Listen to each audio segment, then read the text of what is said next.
In the spring of 1918, as the world was consumed by the final, brutal year of the Great War, a new invisible enemy began its silent march across the globe. It would come to be known as the Spanish flu, a misnomer for a plague that respected no borders and showed no mercy.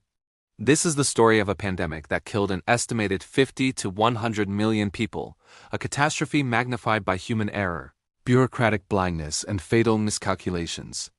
Our story begins not in Spain, but in the heartland of America, at a military base bustling with young men preparing for war. Welcome to Fort Riley, Kansas.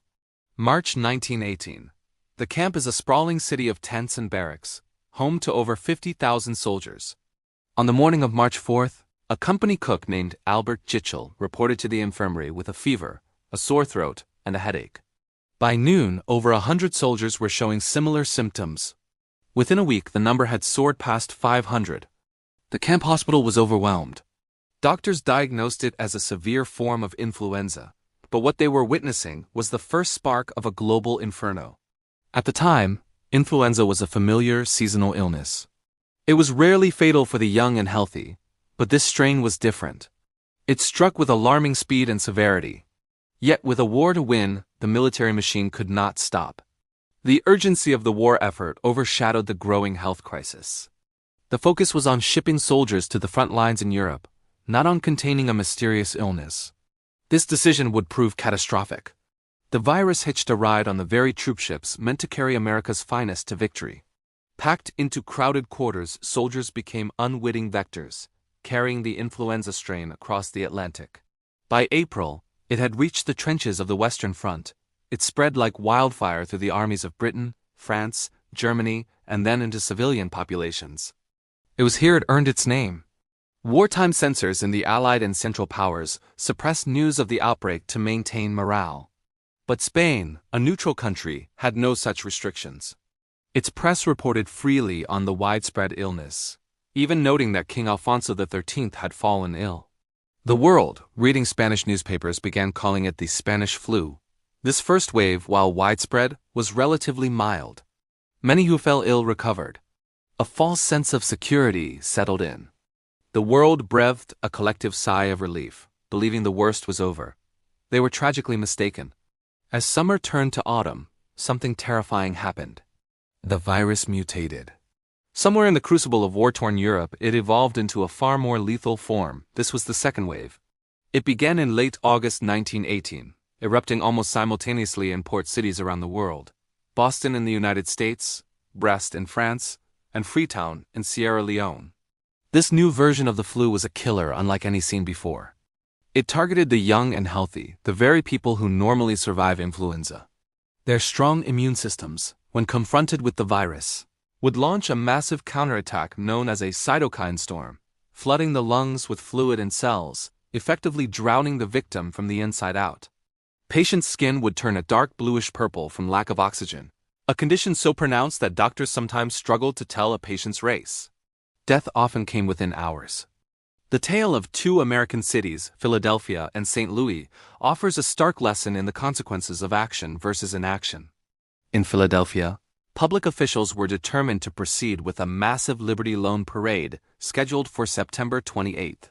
Despite warnings from doctors about the flu spreading in the city's naval shipyard, the city's director of public health and safety, Wilmer Cresson, downplayed the danger, assuring the public it was just old-fashioned influenza or grippe.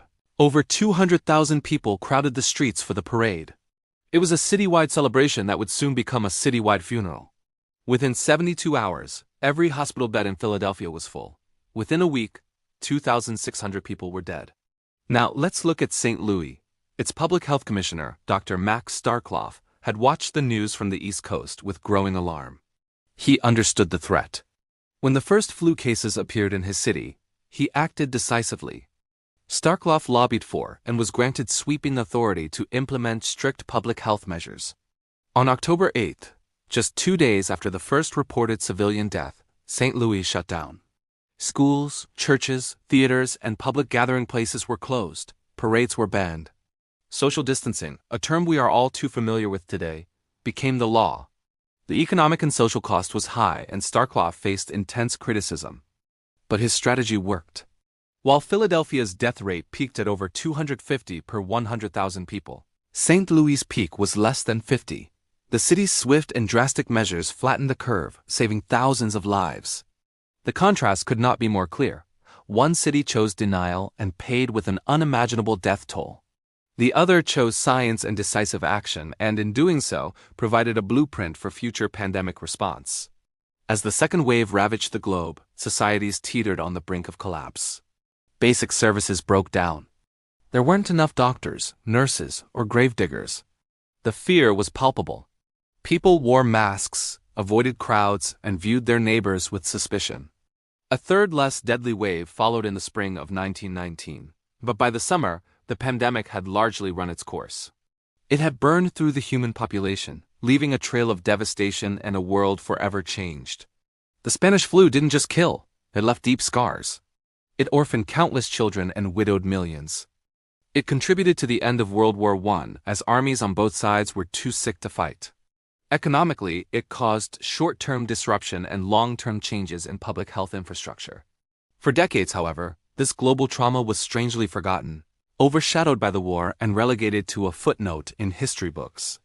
But the lessons of 1918 are more relevant today than ever. The Spanish flu taught us that pandemics often come in waves, and the second can be far deadlier than the first. It showed us the critical importance of non-pharmaceutical interventions, social distancing, mask wearing, and the cancellation of mass gatherings. It highlighted the deadly consequences of misinformation and political denial. Philadelphia's parade stands as a timeless warning against prioritizing politics or short-term economic concerns over public health. St. Louis' response demonstrates the life-saving power of early, decisive action guided by science. The pandemic also revealed the essential role of global cooperation and transparent communication. In 1918, wartime censorship helped the virus spread in secret. Today, organizations like the World Health Organization are designed to prevent that, providing a global network for surveillance and response. The 1918 pandemic was a perfect storm of a novel virus, a devastating world war, and a global population with little to no immunity. It serves as a humbling reminder of our vulnerability to infectious diseases. While our medical science has advanced immeasurably since then with vaccines, antivirals, and modern intensive care, the fundamental principles of pandemic response remain the same. The story of the Spanish flu is not just a historical account of a long-ago plague.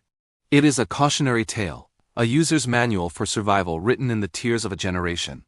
It teaches us that in the face of a pandemic, our greatest weapons are not just found in a laboratory, but in our willingness to learn from the past, to act with courage and unity, and to place our trust in science and our shared humanity. Thank you for watching. If you found this documentary insightful, please like, share, and subscribe for more deep dives into the events that shaped our world.